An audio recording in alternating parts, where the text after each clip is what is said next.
congratulations to me for not being in school anymore. At least video that is almost always animated, but it's not going to be Lanester this time. This time it's going to be Naitwa Freddy. The types of college freshman year struggles. This is something that I can relate to, not so much you guys. So, I'll watch MCS2 later. But right now, I gotta make sure you guys get into bed on time. Let's do it. Going for my first year of college was very exciting for me. Not only was I going to the biggest and most diverse college in my country, Tanzania, I was also going there with my best. He's Tanzanian! Tanzania is like one of the most popular places for Black American people to go to escape this country. That's bro, hold on. Now I gotta subscribe to this lad. Not gonna lie. Hold on. Going for my first year of college was very exciting for me. Not only was I going to the biggest and most diverse college in my country, Tanzania, I was also going there with my best friend at the time, Dre, from the third video on my YouTube channel. See, we will be moving to a completely new city together and sharing a small apartment away from home. This felt like the perfect setup for a season of unforgettable memories. And while that was true, so were the struggles that came along with it. Hold on. I want you guys to know. Give me all the reasons why Tanzania is a great place for Black Americans to relocate if they get too fatigued with the U.S.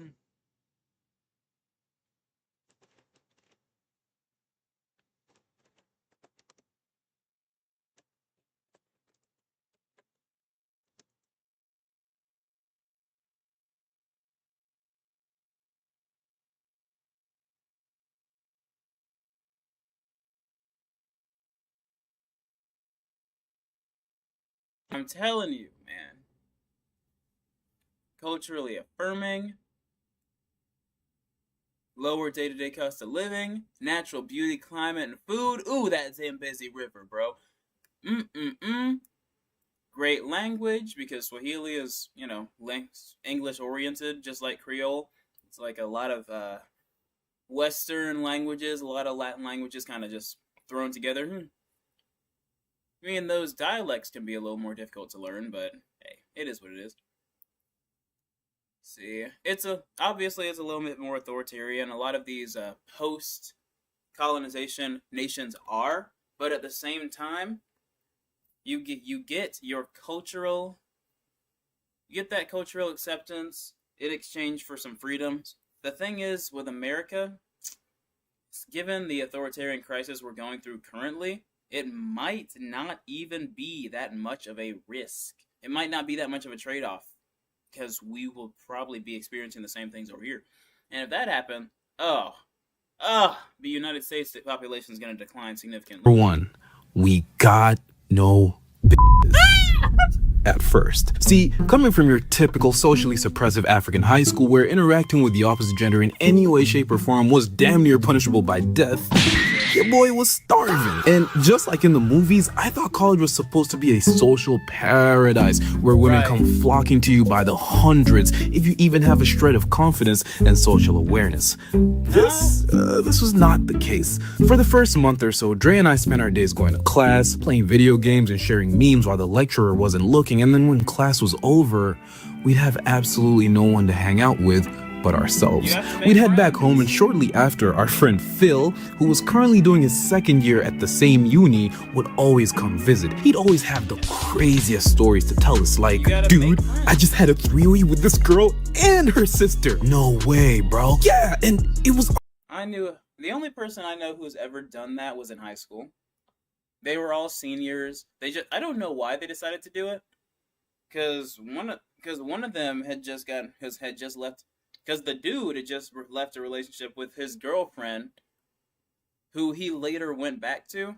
And then one of the girls was on a break with her boyfriend, who was one of the greatest dudes in that school, who she later got married to.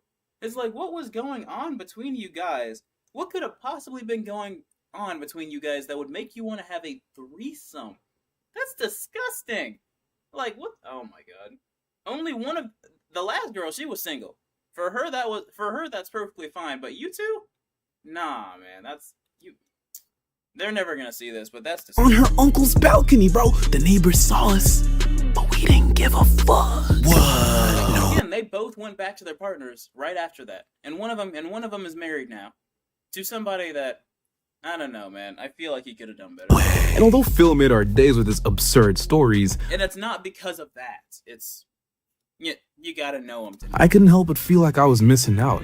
It's not like there weren't a lot of girls around campus, it's just that I couldn't relate to most of them. And I explained this inability to relate perfectly in my types of school groups video. So days felt long and boring, and college felt like it was a scam until I met this fine shit after class one day. Alright, so before we proceed with the animation, I just want to let you know, my friend Vaughn's Animations and I have recently started a podcast where, for the most part, we just get drunk and talk shit and have a good time. So, if you rock with our animations and you feel like you'd want to hear more of what we have to say for whatever reason, yeah, tap in, bro. We got Spotify, we got Apple Podcasts, we got a YouTube channel for it, and we got an Instagram channel at Are We Even Real, something along those lines. So yeah, tap in, bro, and I'll catch you next time.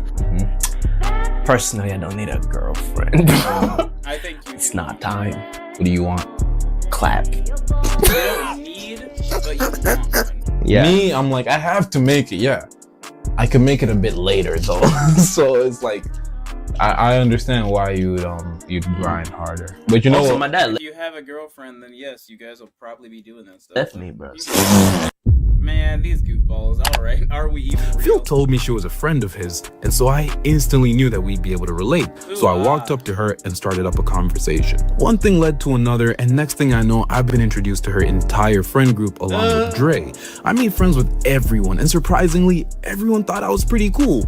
Like genuinely, I almost felt like I got special treatment for them, which was such a heartwarming feeling. Because it's moments like these that we genuinely take for granted. Being in a completely new city, 18 hours away from home with no established circle to fall back on when shit hits the fan, puts you in a very vulnerable situation. We like to think we're emotionally self-sufficient, and while that may be true in some sense, had these people completely rejected me, teased me, and belittled me, the mood for the rest of my year would have surely been set. And I would have been cursed to roam the campus grounds as a lonely wanderer, forever shut off from the possibility of any new friendships. Dang. It's a shame that this is in fact a reality for a lot of people. But things quickly spiraled out of control, and Dre and I ended up having a bit too much fun. The universe seemed to bend in a way where we just kept making more and more friends from all sorts of social groups, not just within our own campus, but outside as well. Our lives quickly became overflowing with social activities. I was friends with a lot of people and became very popular within our circles. Every week was a movie, bro. It was a date with a new girl every other week, movie nights with friends every few days, and abusing drugs with those very same friends every single weekend. All of a sudden, Phil's stories of three-ways on balconies didn't seem too crazy anymore. And let's just say, I got pretty good at playing Truth or Dare. Number 2. Relationships. This was the nastiest of all the college struggles, man. It had the power to wreck your college experience from the inside out. This stretched far beyond just college, bro. I've seen it destroy families, cause drug addictions, and even lead to attempted self-deletions. Relationships and love affairs take on a completely different color when you reach college. They become a whole lot more serious. So much more is at stake. People move. Yes, because you're transitioning between your child phase and your adult phase. Like it is inherent that things become much more serious when you become older, because you're not just two kids having fun anymore. Now you are actually preparing for the rest of your life. So if you're bringing somebody in during this phase, that means you actually have to be serious about them, because it's going to be difficult to maintain, especially now. In together, introduce each other to families, people smash a whole lot more. And once those soul ties get a hold of you, yeah, it's raps for you, my boy. And I know this because I was there, bro. I've been the guy that causes heartbreaks, and I've also been the guy that had them handed back to me tenfold. My city? Raya. That's the name of the girl whose heart I slowly crushed for a whole year while simultaneously using her, all without me even knowing I was doing so. Oh my goodness. Raya and I had been friends for a few years before college even began. We happened to end up in the same college, and it was here where her crush on me seemingly intensified. She and I were homies, and even though she threw constant hits my way, I never thought she was serious. To me, she was just my homegirl whom I sometimes flirted with. So you guys were just goofing around. I can understand why you wouldn't automatically assume that your friend has feelings for you, especially for the women. Because with girls, they do tend to just act like that. It's the same reason why some girls don't believe I like them, because I am actually a very charismatic person when I'm around new people. I know it may not seem like it from behind the camera, but I like talking to people, and my usual attitude does lean towards flirting. So people will just act like that with me because they assume it's my default, which it is. But but that's why I have to be more direct when I flirt. I say, hey, this is how I actually feel about you, because otherwise they're never gonna get the hint. And even though I never reciprocated any interest, she still stuck by me, hung out with me and my friends, and we even made out. Like a lot. Wow. But I never knew she was really into me. And as the months went by, she slowly watched me gravitate towards other girls. She sat through all the times I'd talked to her about the girl I made out with the prior night in excruciating detail. That's horrible. Yet she stayed silent. And apparently, all my friends knew about this but me. Her crush eventually fizzled out when I finally got into a fully committed relationship. And 2 years later, she finally told me just how much she liked me. And just how much it killed her to watch me rock with every other girl apart from her. But a few months before I got into that committed relationship, my heart was broken, and broken was an understatement. It got ripped out of my heart and sent through an interdimensional portal, damned to experience eternal shredding of itself over and over again. Narissa. That's the name of the girl that swept me off my... Oh, I can see why. Nah, if she was this thick, if she was curvy like that, I can understand. Those curvy girls are the best. Feed and had me feeling like the woman in the relationship with just how much game she was spitting. Wow. I met this girl through a mutual friend, and within a few days of texting, we were already on our first date. Right. She was hands down one of the prettiest girls I've ever hung out with to this day, bro. She had a few tats, a tongue piercing, and was built like a Pinterest model. All red flags, but she was half Tanzanian, half Somali, so you already know that is grade A kryptonite right there. So we went to see a movie, and the whole time she had my hand on her thigh. Not gonna lie. Bro, I just went to see a movie with this girl on Friday.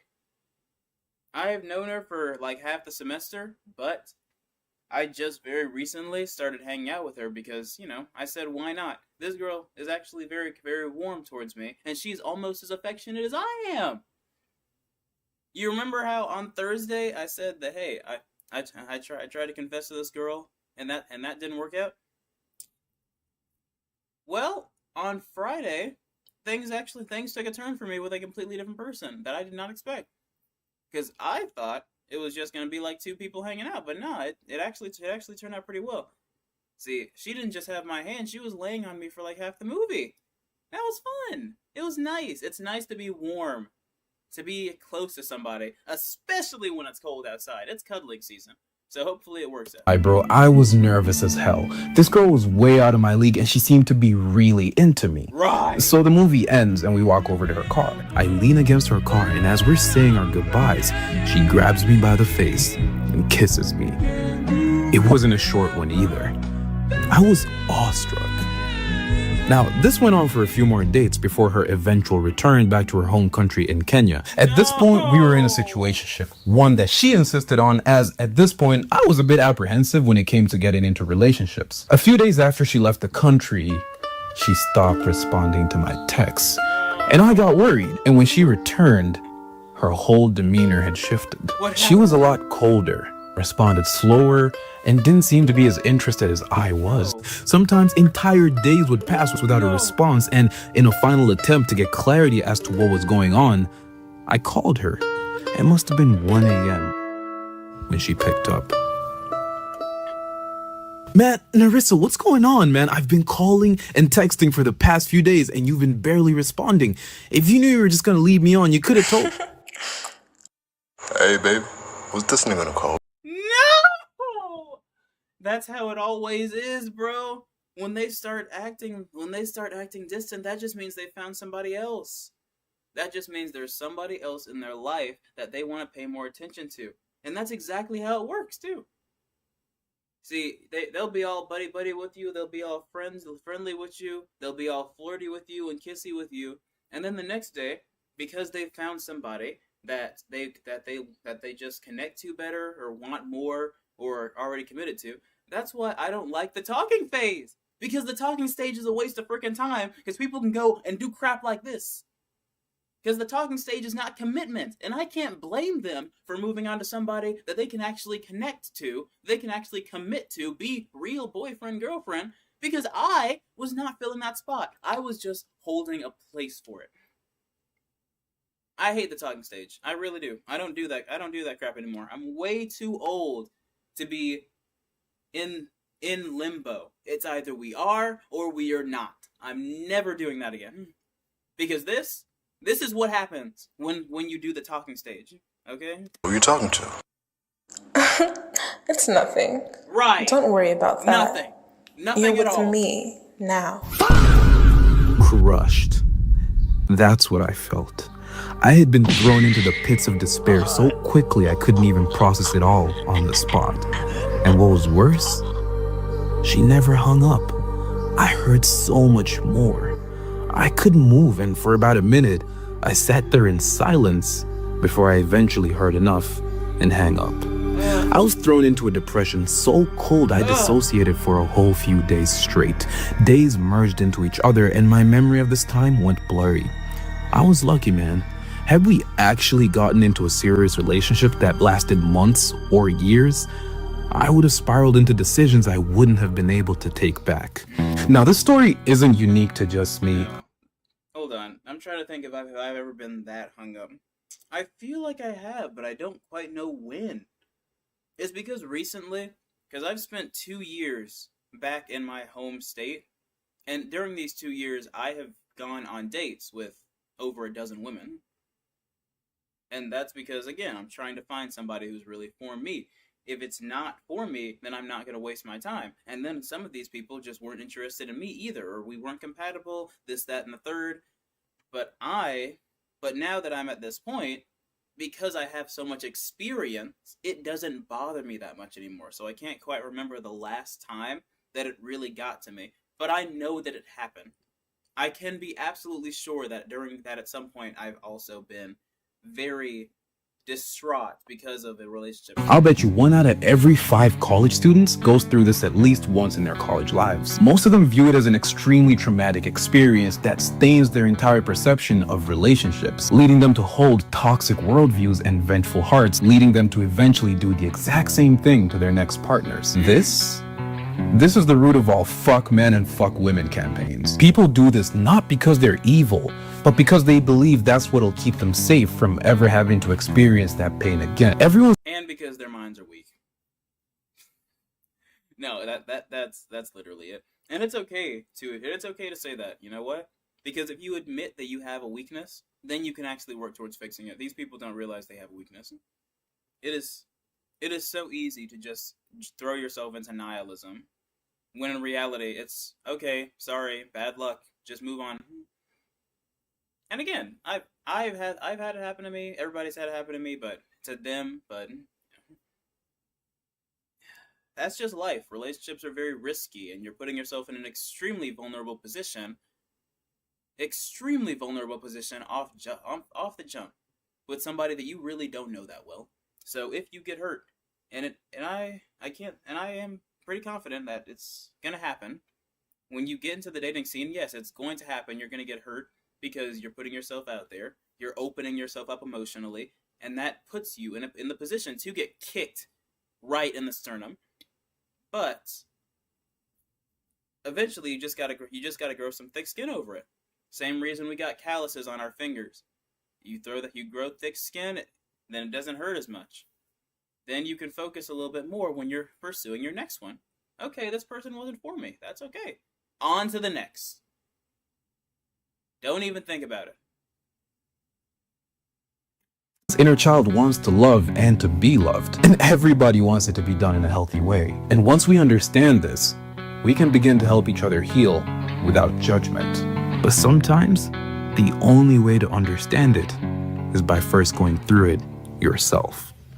Number 3, we had no money, bro. The story of a broke college first year is an integral part of human nature at this point, but bro, I promise you, you don't know how bad it gets until you're in the middle of it. And 9 times out of 10, it's not even because your allowance is too low, although it's barely just enough to survive. The biggest issue, You get an allowance? I have to work, man. is your spending habits. As a young teenage first year, I knew fuck all about managing my money. If I wanted that juicy burger I saw on Instagram, best believe I was gonna get it without a second thought. And this one move alone would be enough to have me living off instant noodles for the rest of the week, which I'd have to boil in a kettle because I couldn't afford a gas refill for the stove. This other time I got greedy and bought wireless earbuds with my entire weekly allowance, leaving me completely broke. I mean, 0, bro. In fact, I was in debt, bro. But Dre came in clutch by splitting half of his weekly allowance with me. W Dre in the comments, man. But it gets way worse. It would obviously be impossible to make it a week sharing one man's allowance between 2 people, and we knew this. But Austin, also from the 3rd video on my channel, owed me money, and he was supposed to pay up 2 days before the week ends. This would be just what Dre and I needed to get us through the week, and so our lives literally depended on Austin not being a dick. Right. And so Austin was a dick. The day finally came for Austin to pay up, and radio silence. Jesus. We were Christ. devastated, bro, because we genuinely had nothing. Nothing. I mean, our fridge was so empty that for the first and only time in my life, I went hungry for a whole entire day. So This is why I did not move out for college. I did move out to enlist, but I didn't. But nah. While I'm still in college, I'm gonna stick as closely to my mother as possible. Okay, we're gonna be attached to the hip, even though obviously she's not in this apartment that I'm in right now. I know where she is, and I can access her at any time. Okay. surviving on nothing but a few spoons of glucose, bro. Glucose. Oh my goodness. And no, bro, there's no philosophical lesson at the end of the segment. Wait. Austin really... Yes, you can just buy glucose because corn syrup is 100% glucose. And no, bro, there's no philosophical lesson at the end of the segment. Now, I'm in known. Alright, my friends. I hope you enjoyed this wonderful stream. If you did, go ahead and like, subscribe, comment, share, and all the good stuff. And if you want more, then go ahead and leave your suggestions in the comments where they belong, my friends. It is winter. It is December. Everybody's getting out of school within the next week. So, hopefully you'll see a lot more from me. And I think it's going to be very tasty, if you know what I mean. In any case, that's all for me. You're loved, you're appreciated, you're going to do amazing things. Eat your vegetables, drink your water, hug your mother, and get good grades on your final exams. I'm telling you, it is necessary to get those good grades, because if you do, it'll make your future a little bit easier. Either by building good habits, or by going on transcript for your college application. Okay? Either way you win. Doses out. Peace.